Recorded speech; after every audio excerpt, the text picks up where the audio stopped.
I spent years wondering why my boyfriend's stunning mother was always alone.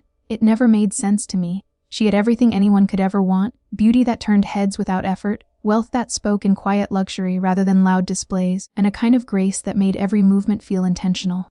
Yet no one stayed. No partner, no lingering presence beside her, just silence where love should have been. I used to think it was a choice. I never imagined the truth would unfold on the worst night of my life. The rain came down hard that evening, relentless and unforgiving, drumming against the windows like it was trying to break through. Inside, everything felt just as chaotic. I sat on the floor of my living room, my back pressed weakly against the couch, staring at my phone like it had betrayed me too. The screen glowed in the dim light, casting shadows across the room, and every message on it felt heavier than the last. Jason wasn't working late. He wasn't stuck in traffic. He wasn't thinking about me at all. He was in a hotel room miles away, with someone else. The pictures he had accidentally sent, careless, thoughtless, devastating, left no room for denial. They burned into my mind, replaying over and over no matter how tightly I squeezed my eyes shut. 3 years. 3 years of shared mornings, quiet nights, whispered promises. 3 years of believing I mattered, and it had meant nothing to him. The pain didn't come out as anger, it didn't explode or shatter into noise. It settled, heavy and suffocating, like something alive inside my chest. I couldn't scream. I couldn't throw anything. I could barely breathe. My throat tightened until even a whisper felt impossible. I pulled my knees up, wrapping my arms around myself like I could physically keep from falling apart. The heater hummed softly in the corner, but it didn't reach me. Nothing did. The room felt hollow, stripped of warmth, stripped of meaning. Time blurred. Minutes, maybe hours. I didn't move. Then the sound came. A key sliding into the lock. It cut through everything. My heart lurched violently, hope and dread colliding all at once. Jason. It had to be him. Maybe he had come back. Maybe he would explain. Maybe. I wiped at my face quickly, smearing tears and mascara across my skin, not caring how I looked. My body felt too heavy to stand, but I turned toward the door anyway, breath catching. The door opened slowly. And it wasn't him. Victoria stepped inside, closing her umbrella with a quiet, practiced motion. Even in the dim light, she looked flawless, composed in a way that felt almost unreal. Her coat fit her perfectly, her posture straight, her presence filling the room without effort. The faint scent of jasmine followed her, soft but unmistakable. Her eyes found me immediately. She didn't look surprised. She looked like she had expected this. Maya, she said, my name steady, certain. My lips parted, but my voice cracked before anything could form. Hey, he didn't come home. The words felt small, fragile, like they might break completely if I tried to say more. She closed the door behind her and locked it, the sound echoing louder than it should have. Final, decisive. Then she walked toward me, each step measured, purposeful. There was no hesitation in her movements, no awkwardness, no uncertainty. She didn't ask me to get up. She didn't tell me to sit somewhere more comfortable. She simply lowered herself to the floor beside me, ignoring the dust, the cold, everything that didn't matter, and then she pulled me into her arms. That was it. That single gesture unraveled everything I had been holding together. The sobs came suddenly, violently tearing through me as I buried my face against her shoulder. My body shook uncontrollably, each breath uneven and broken. I couldn't stop it, couldn't hold it back anymore. She didn't flinch. She held me firmly, one hand moving slowly against my back and steady, grounding circles, the other resting protectively at the back of my head. Her warmth was real, solid, unshakable in a way nothing else had been that night. I have you, she murmured softly against my hair. You're safe. The words didn't fix anything, but they wrapped around me anyway, easing something deep inside my chest.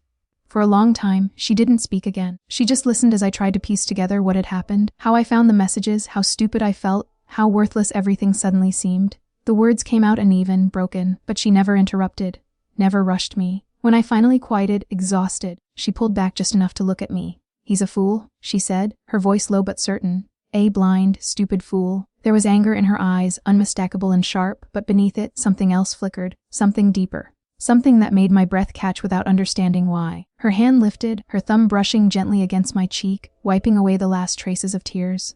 The touch lingered longer than it should have, tracing slowly, thoughtfully, like she was memorizing the shape of my face. The air shifted. It grew heavier, charged with something I couldn't quite name. I leaned into her without thinking, drawn by the warmth, by the steadiness she offered when everything else felt like it was collapsing. My mind wasn't clear. It was clouded with grief, confusion, desperation. My lips brushed hers. For a split second, everything froze. Shock flooded through me, sharp and immediate.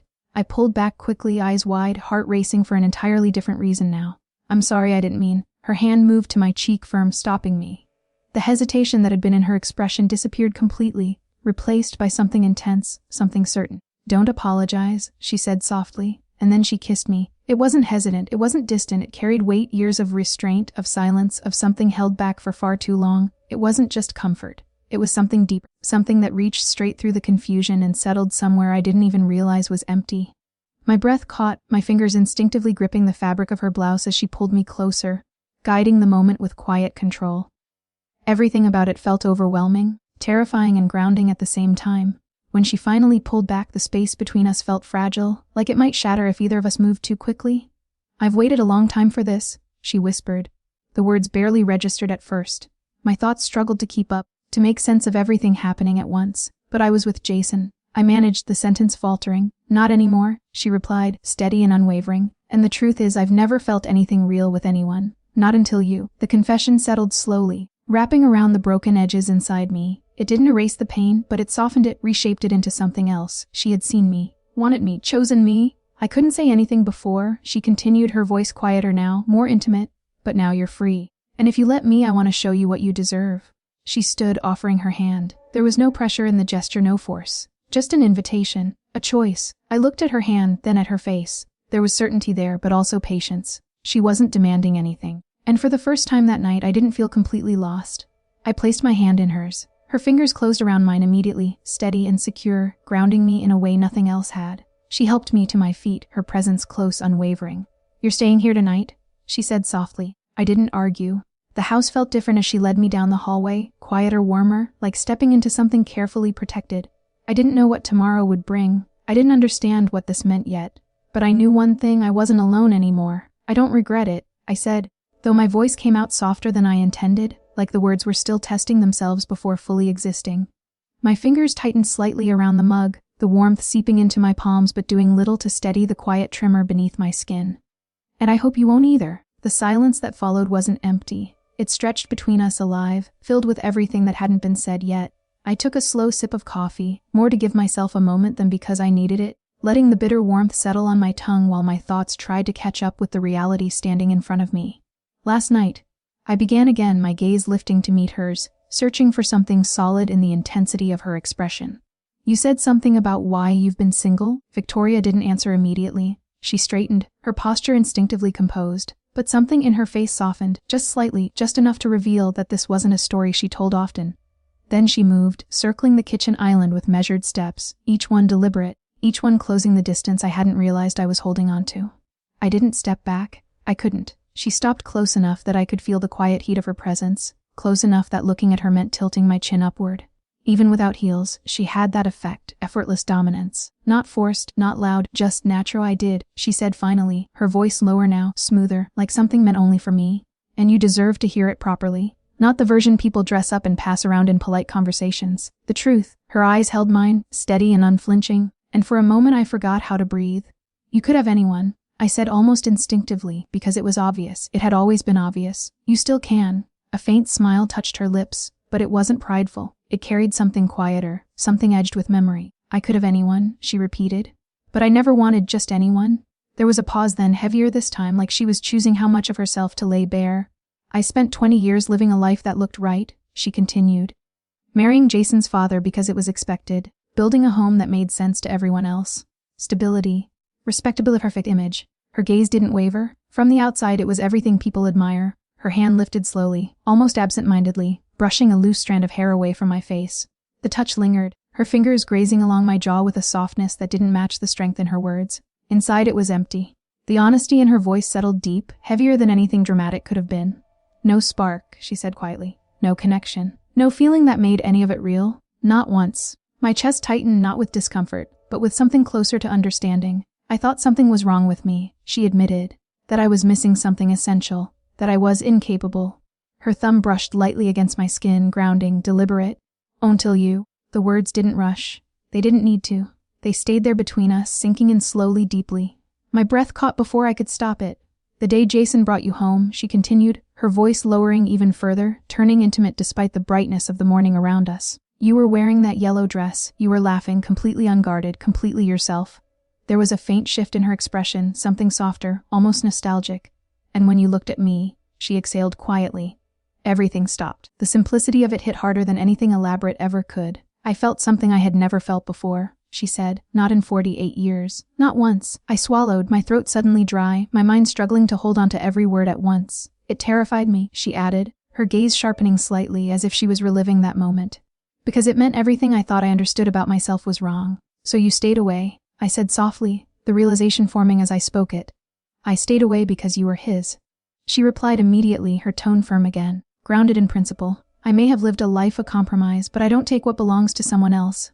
There was no hesitation in that statement, no apology, just truth. Her hand shifted, settling briefly against my shoulder, her touch steady, anchoring. I watched you, she said, not in a way that crossed boundaries, but enough to see how you loved him, how you gave without holding anything back. Something flickered in her eyes, then something sharper, and how he failed to see it. Emotion rose in my chest again, but this time it wasn't pain. It was something warmer, heavier. Being seen like that, so clearly, so completely, felt almost overwhelming. I waited, she continued, not for you to fall apart, but for you to see what I already knew. My voice came out quieter this time, uncertain despite everything pulling me forward. I don't know what to do with this. You don't have to decide everything at once, she said softer now. It's complicated, I added, the reality pressing in again. You're his mother, there's an age gap, people will talk. Her lips curved slightly, not dismissive, but assured. People always talk, she said calmly. It gives them something to do with lives that don't satisfy them. She stepped closer, closing the last fragile space between us until I could feel the warmth of her body through the thin layer of fabric between us. Their opinions don't build your life, she continued. They don't hold you at night. They don't make you feel alive. Her hand moved again, sliding from my shoulder down to my arm, her fingers wrapping lightly but securely. I know what I want, she said, her voice dropping into something quieter, more deliberate. The only question is whether you trust me enough to let me give it to you. There was something undeniably powerful in that, not forceful, not overwhelming, but certain. She wasn't asking for permission to feel. She was asking if I was willing to step into something real, something that required letting go of control. And suddenly I was tired of holding everything together, tired of being the one who understood, who forgave, who adjusted. I trust you, I said. The moment the words left my mouth, something shifted in her gaze. It darkened slightly, not in a dangerous way, but in satisfaction, in quiet acknowledgement. Good, she murmured. She released me only to reach for a coffee, taking a slow sip while her eyes stayed on mine, steady and unwavering. It wasn't rushed, it wasn't accidental, it was intentional, and it made my pulse quicken. A faint flush crept up my neck, impossible to control, and she noticed immediately. You blush beautifully, she said softly, her tone almost thoughtful. I've wondered if you always would. I looked down instinctively, a small, helpless smile slipping through despite everything. You're very confident, I said. I'm certain, she corrected again, gently but firmly. She set her mug down, then reached for mine, taking it from my hands before I could protest. She placed it beside hers, then turned her attention fully back to me. Her hands found mine warm, steady, certain. I don't want to rush you, she said. What happened last night, it needed to happen. But this, what comes next, I want it to be intentional. The seriousness in her tone settled over me. What does that look like? I asked quietly. Dinner, she said simply. Tonight, just us, no past, no expectations. Just the beginning of something honest. Her thumbs brushed lightly over my knuckles, slow and grounding. I want to take you somewhere you've never had to question your place, she continued. Sit across from you without pretending. Hold your hand without hesitation. The way she said it made my chest tighten, not with fear, but with anticipation. Okay, I whispered. Okay, she echoed softly. She lifted my hands slightly, bringing them toward her lips, pressing a slow, deliberate kiss against my knuckles. The gesture was gentle, but it carried weight, intent, promise. Something unspoken but understood. Then she let go. Go get ready, she said, her voice returning to that calm, controlled warmth. Take your time. She turned to leave, but paused at the doorway, glancing back just once. The blue sweater, she added. It suits you. And then she was gone. I stood there for a moment, completely still, my heart no longer racing in panic but in something steadier, something quieter. I looked down at my hands. They weren't shaking anymore. The heaviness that had sat in my chest all night had lifted, replaced by something unfamiliar but welcome. When I walked back into the guest room, I found the sweater almost immediately, soft, perfectly fitted, like it had been waiting. I pulled it on slowly, feeling the fabric settle against my skin, warm and comforting in a way that felt almost symbolic. When I looked at myself in the mirror, I didn't see the girl who had been sitting on the floor the night before. I saw someone standing, someone choosing. By the time I stepped back into the hallway, she was already there, waiting by the door, composed as always, a coat draped over her arm. Her eyes moved over me, slow and assessing. Before she gave a subtle nod, perfect, she said. She stepped forward, holding the coat open. I slipped into it, letting her adjust it around my shoulders. Her hands lingered, smoothing the fabric, grounding me again without needing words. You don't need to explain anything, she said quietly, close enough that I felt the warmth of her breath near my ear. Not to anyone. I exhaled softly. Okay. She opened the door, and sunlight poured in, bright and clear, washing away the last remnants of the storm. Her hand found mine immediately, fingers threading together with quiet certainty. Let's go." Outside, the world felt loud, unpredictable, but her grip didn't waver. As we walked toward the car, I realized this wasn't just a step forward, it was a shift. She wasn't hiding me. And for the first time, I didn't want to hide either. Inside the car, everything felt still again. Safe. Her hand rested against my knee, warm, grounding, present. I didn't move it away. Instead, I covered it with my own. And for the first time since everything fell apart, I felt like I wasn't losing something. I was stepping into something that had been waiting for me all along. The air inside the restaurant wrapped around me the moment we stepped in, rich, warm, heavy with the scent of truffles, polished wood, and quiet luxury. Everything glowed in soft golden light, the kind that made every surface look expensive and every moment feel deliberate. Conversations hushed just slightly as we entered, not stopping but shifting. I felt it instantly. Eyes turned. Not all at once, not dramatically, but enough. Enough to feel like I was being studied, measured. I knew exactly what they saw. Her, radiant, composed, powerful. A woman who belonged in places like this without question. And me, young, uncertain, standing beside her in a borrowed confidence I wasn't sure I could carry. Instinctively, I leaned closer to her, trying to disappear into her presence. But Victoria didn't allow it. Her spine straightened, her chin lifting just slightly, and without touching me, she anchored me in place. Something in the way she held herself demanded that I do the same. I found myself standing taller without realizing it, my shoulders pulling back, my breath steadying just enough. "Reservation for Vance," she said. Her voice carried, not loud, but certain. It cut cleanly through the low hum of the room, and the host responded immediately, almost reflexively. We were guided through the space, past tables filled with quiet conversations and subtle glances, toward a booth tucked behind velvet curtains. It offered privacy, but not invisibility. We were still part of the room, still seen. I slid into the seat, smoothing my hands against the table, trying to ground myself. Victoria sat across from me at first, but only for a moment. Then she stood again and moved, sliding into the seat beside me instead. "Close, deliberate, Victoria," I murmured under my breath, my gaze flicking toward the nearby tables. "People will notice. Let them," she replied calmly. Her leg brushed against mine under the table, a quiet, steady contact that didn't waver. "I want them to notice," she added. "I want them to understand." The menu in my hands felt heavier than it should have. Leather-bound, elegant, filled with prices that made my eyes widen despite myself. I tried to focus, but the numbers blurred slightly. A soft chuckle escaped her as she reached over, gently closing it. "See Bass," she said, her tone easy but assured. "And the wine pairing, I've already arranged it." I blinked, caught off guard. "You ordered for me?" "I know what suits you," she replied, her gaze steady on mine. "Trust me." That word again. Trust. It settled into me differently now, not as pressure, but as something I was slowly choosing. I nodded, setting the menu aside. The wine arrived moments later, deep red, almost black in the glass. She tasted it first, her movements precise, practiced. Then it was poured for me. I barely registered the flavor at first, because the shift in the room caught my attention.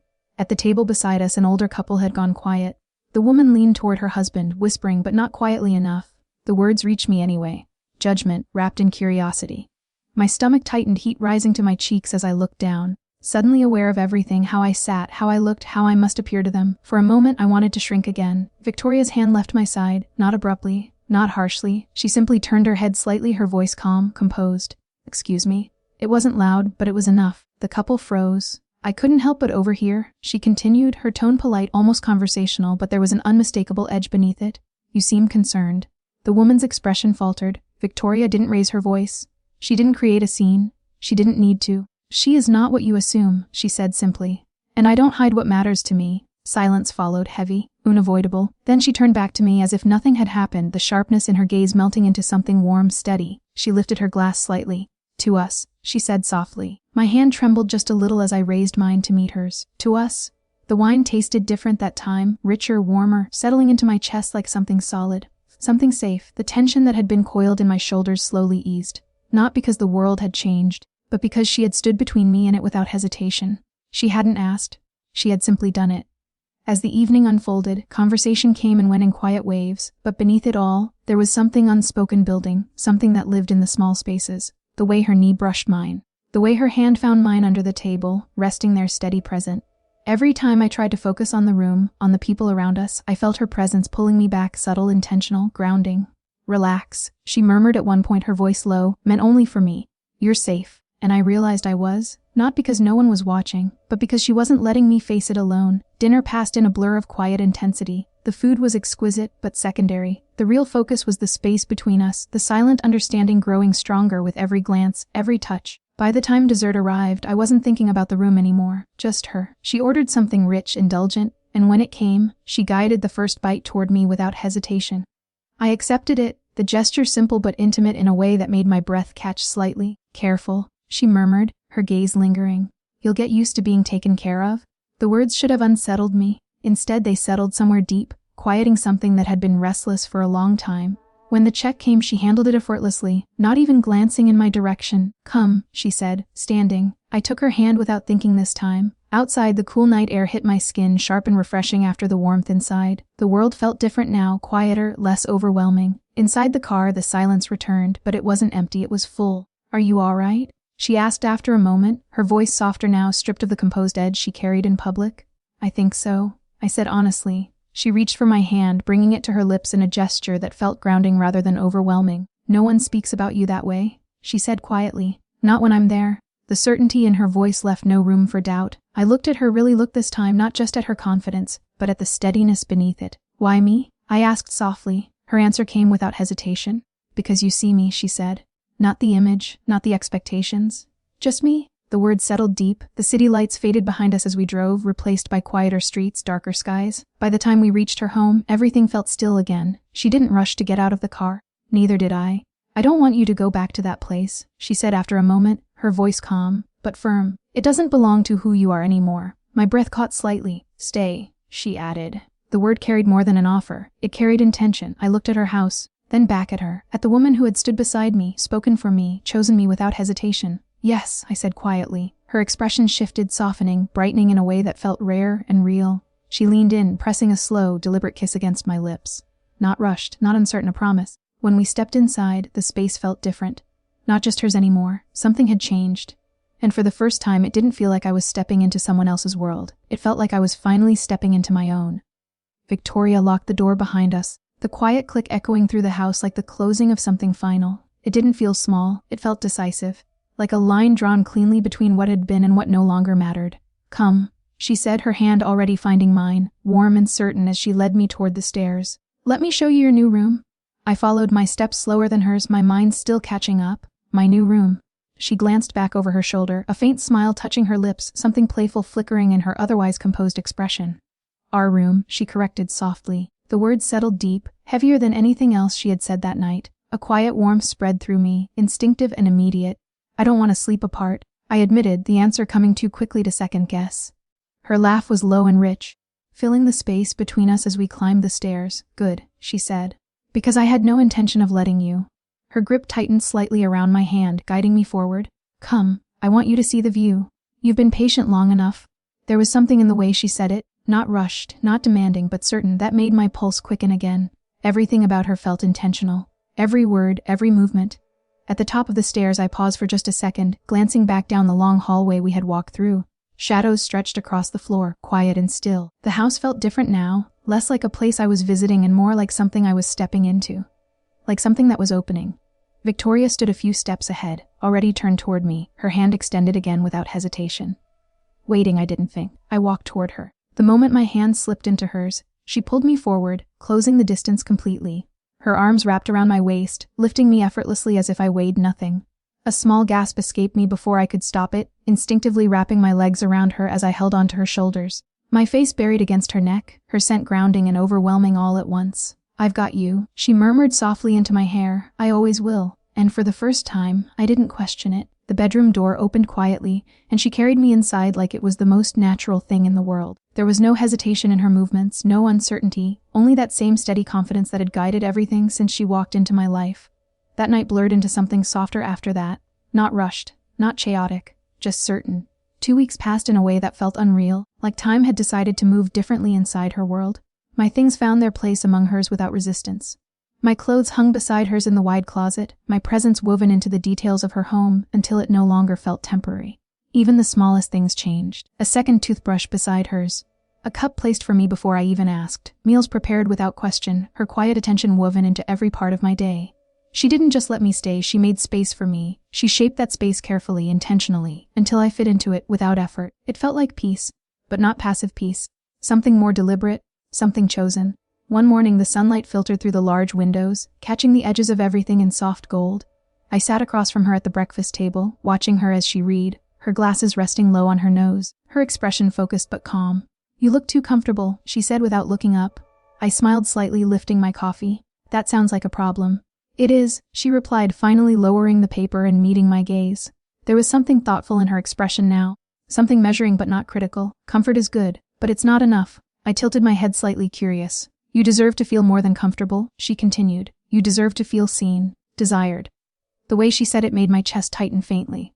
"We're going out," she added simply. "Out?" I echoed, surprised. "Shopping," she clarified, already rising from her seat as if the decision had been made long before she spoke it aloud. The boutique she took me to didn't look like a store at all.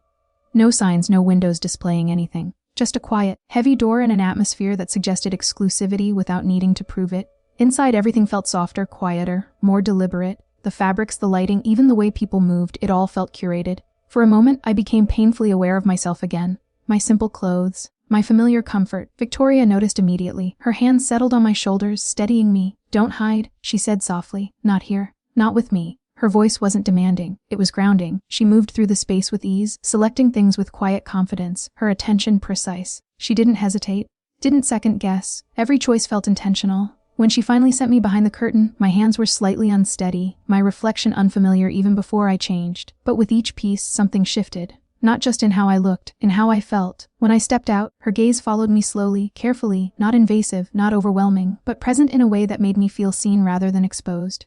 "Beautiful," she said softly. The word lingered. By the time we left, the air between us had changed again, heavier, quieter, filled with something unspoken but understood. The drive home passed in silence, but it wasn't empty. It carried anticipation.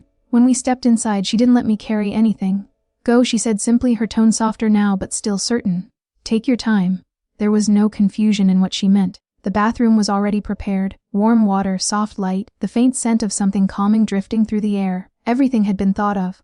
Everything. I moved slowly, carefully aware of every small detail, every movement, every breath. By the time I returned to the bedroom, the space felt different again. Quieter, waiting. The fabric she had chosen lay ready, dark and delicate, something that felt unfamiliar but not unwelcome. When I put it on, it didn't feel like a costume. It felt like stepping into something new, something chosen. I stood there still, my reflection steady in the mirror. For once, I didn't look away. The sound of her footsteps came slowly, deliberate, each step measured. My heart didn't race the way it used to. It steadied. The door opened. She stood there, her presence filling the space instantly, her gaze locking onto me without hesitation. There was no confusion in her expression, no doubt, only recognition, and something deeper, something that told me without a single word that I wasn't just standing there waiting. I was exactly where I was meant to be. The glow of the phone faded slowly, but the weight it left behind didn't. It pressed into my chest, sharp and undeniable, dragging me out of the fragile cocoon Victoria had built around me. Just moments ago, everything had felt contained, safe, like the world had narrowed down to the quiet rhythm of her breathing and the steady warmth of her arms. Now that illusion cracked, letting the outside rush back in. I stood frozen in the dim kitchen, the glass of water trembling slightly in my hand. Jason's voice still echoed in my ears, raw and uneven, filled with a desperation I had never heard from him before. It should have meant something. Once, it would have meant everything. Once, I would have dropped everything to comfort him, to fix whatever was broken, to make myself smaller so he could feel whole again. But standing there now, wrapped in Victoria's robe in her house, after everything she had given me in just a single night, it felt distant, faint, like a memory that no longer belonged to me. The silence stretched, thick and suffocating. My heartbeat filled the space, loud and insistent, as if trying to force a decision out of me. He knew. That was the part that settled deepest. He knew where I was, he knew who I was with. There was no hiding anymore, no soft escape, no gradual fading out of the past. The lines had been drawn, sharp and irreversible. I lowered the phone slowly, placing it on the counter as though it might burn me if I held it any longer. My fingers lingered near it for a moment, tempted, uncertain. There was a time when his name lighting up my screen would have made my chest tighten with anticipation. Now it only brought a strange, hollow ache. Not love, not even anger, just the ghost of something that had already died. I turned back toward the window, gripping the edge of the counter as I stared out into the dark garden. The rain fell softly, tapping against the glass in a steady rhythm, nothing like the storm from that first night. That storm had broken me open. This one felt like a quiet aftermath, like the world settling after something irreversible had already happened. Behind me, the house remained still, safe. Victoria was upstairs, asleep, unaware of the ripple that had just passed through the fragile piece she had created. The thought of her brought a different kind of feeling to my chest, something steady and grounding. She had known this would come. Maybe not like this, not at 3 a.m. with a slurred voicemail, but she had known the past wouldn't stay buried without a fight. And still, she had chosen to stand beside me, to claim me openly, without hesitation. My gaze drifted back to the phone. It sat there silent again, as if waiting for me to undo everything, waiting for me to step back into the version of myself that had accepted less, that had settled for being second to everything else in someone's life. I exhaled slowly, the tension leaving my shoulders inch by inch. That girl felt far away now. Not gone entirely, but changed. She had been the one sitting on the floor, breaking quietly, believing she had lost everything. She didn't know yet that losing him would lead her here into a space where she was seen, protected, chosen without hesitation. My fingers curled into the fabric of the robe at my waist, holding onto it like an anchor. Victoria's presence lingered in it, subtle but undeniable, warm, certain, real.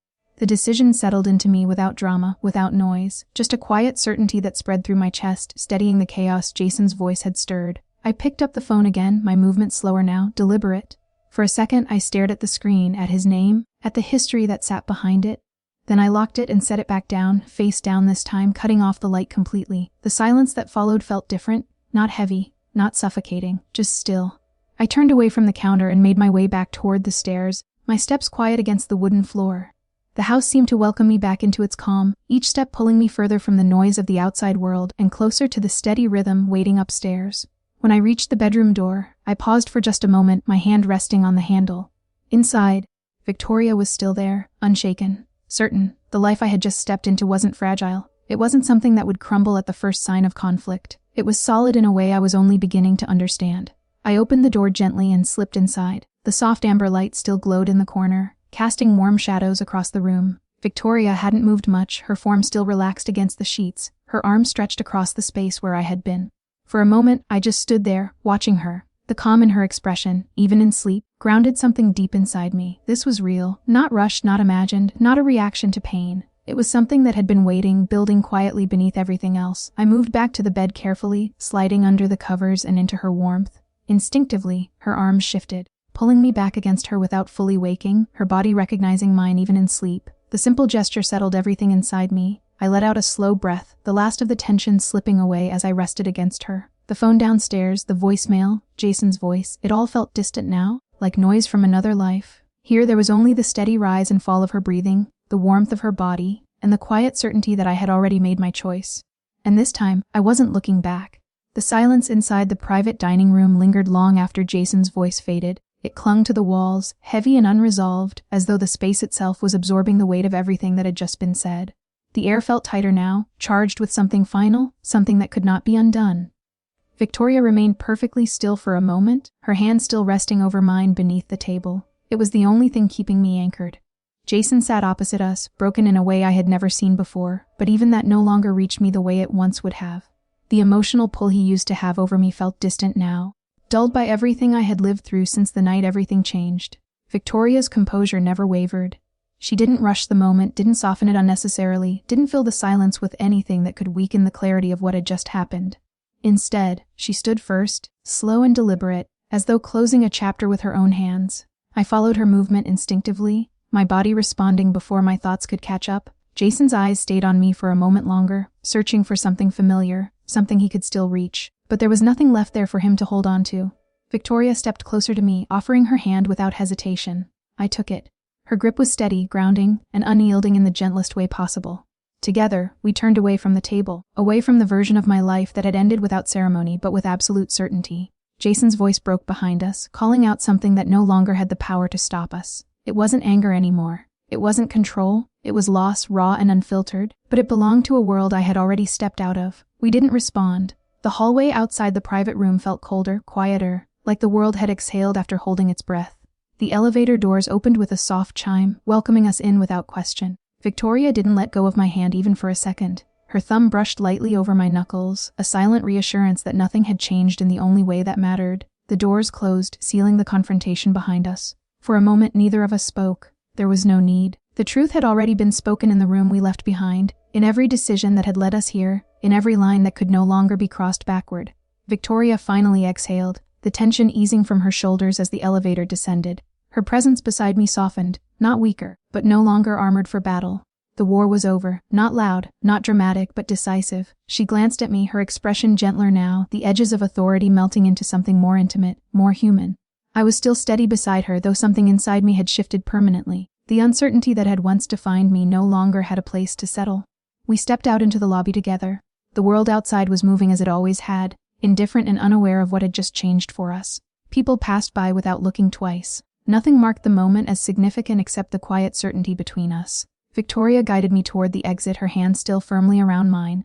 Every step felt lighter than the last, not because the past was forgotten, but because it no longer had control. Outside, the air was cool and sharp, brushing against my skin like a reminder that I was still here, still real, still moving forward.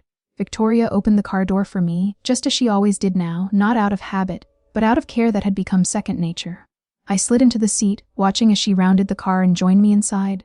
For a moment, she didn't start the engine. She simply sat there looking ahead, as though allowing the silence to settle into something meaningful instead of unfinished. Then she turned slightly toward me. The intensity that had filled the room was gone now, replaced by something quieter but no less certain. The world had tried to pull us apart in that room. It had failed completely. Victoria started the engine. The car moved forward, leaving the building behind us, leaving Jason behind us, leaving everything that no longer belonged to us behind. And for the first time, there was no tension in the distance between where I had been and where I was going. Only direction. The doors closed, shutting out the past. I let out a breath I felt like I had been holding for an hour. My legs felt weak, and Victoria noticed immediately. She pulled me into her arms right there in the elevator, holding me tightly. "You are magnificent," she whispered into my hair. "You found your voice." "I had help," I murmured against her suit jacket. "You did the work," she corrected gently, her eyes shining as she looked at me. "He knows now. It's done. No more shadows, no more secrets, just us." We walked out of the hotel into the afternoon sun. The air felt lighter, like something heavy had finally been lifted. Jason's judgment no longer had power over me. He had seen everything. He had understood in his own way, and whatever resistance remained had collapsed. Victoria hailed a cab. "Home," she said softly. I nodded. "Home." Inside the cab, she held my hand without speaking. The silence between us was calm, steady, and safe. Outside, the city moved as always, people rushing past without knowing our story. To them, we were just two women sitting close together. To me, she was everything. When we arrived at the house, Victoria stepped out first, kicking off her heels and loosening her tie. She looked exhausted, yet satisfied, like someone who had finally closed a long chapter. She poured 2 glasses of wine and handed one to me. "To boundaries," she said, gently clinking her glass against mine. "To us," I replied. We drank together. I walked to the window and looked out at the garden. The rain from the night before had cleared, and the sky was open and blue. "He looked sad," I said quietly. "He looked regretful," Victoria corrected, stepping behind me and wrapping her arms around my waist. "There is a difference. Sadness is loss. Regret is responsibility. He made his choices. We are not part of them anymore." "I understand," I said softly. "I just hope he finds peace." "He will," she replied.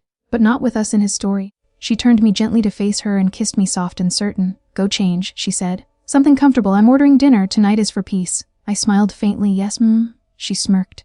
"Careful."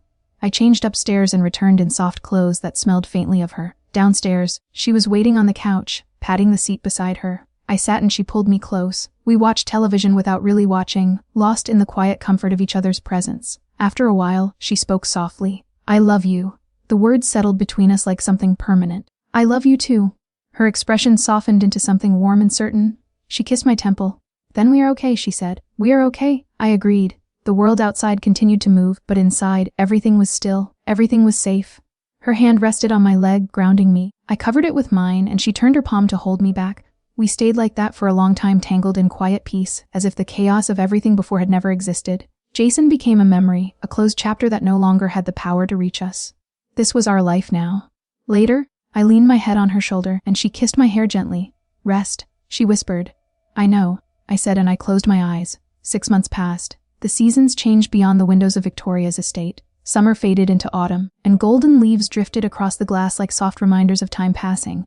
Inside, however, warmth remained constant. That morning I woke before her for the first time. It felt small but meaningful. In the beginning, she always woke first, always took care of me. But now I wanted to return that care. I slipped out of bed quietly. Victoria stirred slightly but did not wake. I pulled on her robe and walked to the kitchen.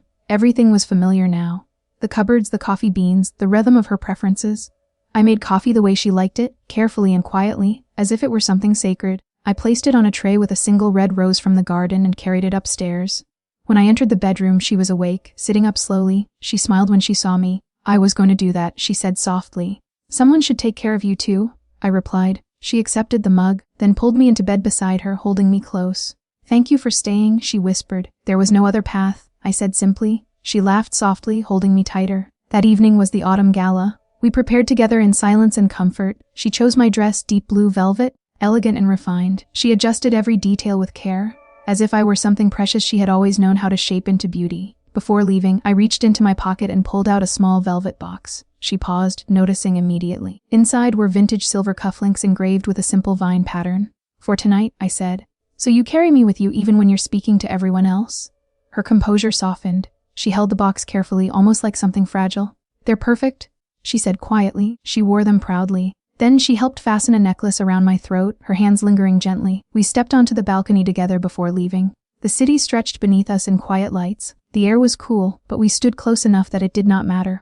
"I was waiting," she said softly, her voice carrying something deep and certain. "I didn't know for whom, but I always felt it. Then you appeared, and everything made sense." I listened silent, holding her words like something sacred. "I love you," I said. "I love you," she replied. We kissed under the night sky, slow and complete. At the gala, we appeared together. Cameras flashed, whispers followed us. But none of it mattered. Her hand never left mine. We returned home late that night, tired but peaceful. Shoes kicked off, lights dimmed. We climbed into bed together. She pulled me close, her arm heavy around my waist. "I prefer this," I said softly. "Me too," she replied. Outside, rain tapped gently against the window again, but I felt no fear. I was not alone. I was loved. I was home. And as sleep took me, I understood something deeply and finally. Love does not ask for permission. It simply finds you, stays with you, and becomes your life.